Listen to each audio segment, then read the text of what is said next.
Hello, my name is TCP White. I am on a mission to positively change the world. In the 2 episodes that preceded this, I answered the question as to whether Christians should be involved in politics or not. And we dwelt on the scriptural text, Jeremiah 29 verse 7, which says, "And seek the peace of the city where I have caused you to be carried away captive, and pray to the Lord for it, for in its peace you will have peace." From those 2 episodes, we concluded that Christians should not only be involved in politics, but it is also our divine mandate to contribute to the well-being, to the growth of the country or cities where we reside, wherever we are in the world. I am currently in Nigeria, and God expects me to make contribution to developing Nigeria, to ushering peace, prosperity, and progress in Nigeria.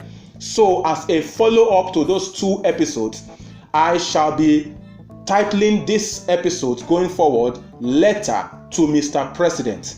I have identified 10 critical areas which I believe the president should focus on in his second term in office.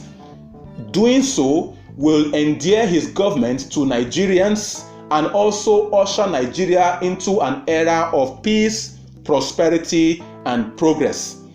In this first episode, I shall be focusing on human capital development. Human capital development. In March 2018, Bill Gates, the famous humanitarian and philanthropist, visited Nigeria. And on the shores of Nigeria, he made a call to governments around Africa to focus in their expenditure on human capital development. And I took a challenge from his statement, and I went to do a research on what human capital development is and what areas it covered. And what I found is that human capital development deals with issues that concerns health, education, and democratic norms. If you are in Nigeria or in other parts of Africa like myself, you will agree with me that if there's one or some critical areas that we are lacking, is in the area of health infrastructure, adequate or quality education, and democratic norms. Africa in general, and Nigeria to be specific, is lacking in these 3 areas, and as such, our human capital development is one of the poorest in the world. Now, what you find in most cases is that Africans or governments across Africa, in Nigeria also, we focus on infrastructural development. This is not a bad idea. However, I believe that there will never be a time where we will not need to upgrade or add to existing infrastructure. However, human capital development, issues that borders around health, around education, and democratic norms are time sensitive, in the sense that they determine both the quality and the length of the life of humans or the citizens of any given country. So it will help if the government will focus more on these areas so that the people in that country will have better living conditions, whilst we then begin to focus on the infrastructural development. Unfortunately, from the part of the world where Bill Gates came from, many of the governments or the countries have moved away from the need to invest heavily on infrastructure. Go around the world, you'll find state-of-the-art infrastructure. In fact, where they are now is in upgrading to what is trending now in the millennium.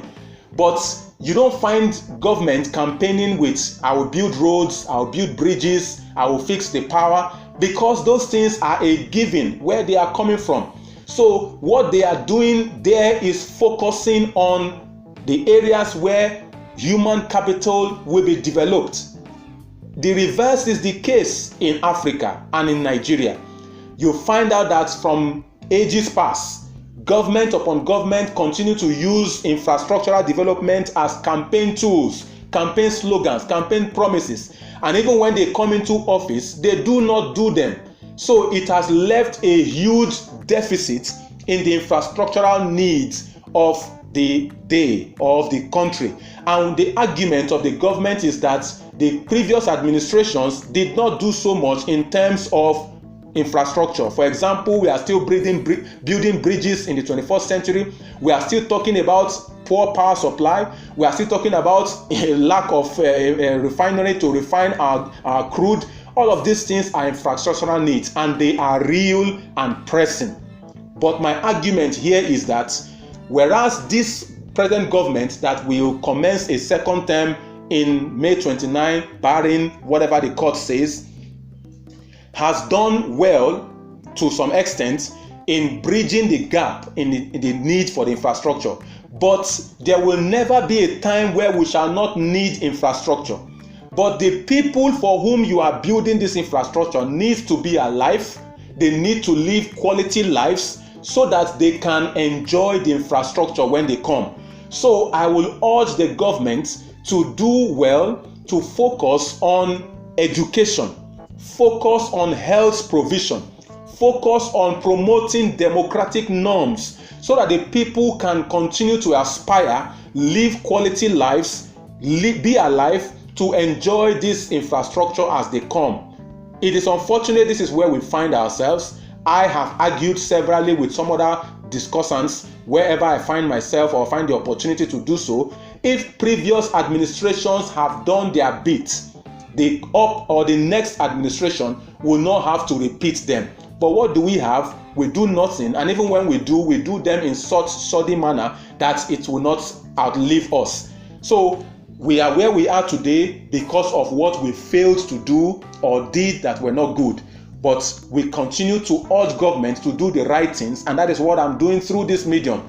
Please focus on human capital development. It is important to build infrastructure, but it is more important to give the people quality education, quality healthcare, and give them a means to aspire for, whatever office they choose to, promote democratic norms, which is the freedom of association, freedom of expression, and all the likes. My name is TCP White. I am on a mission to positively change the world.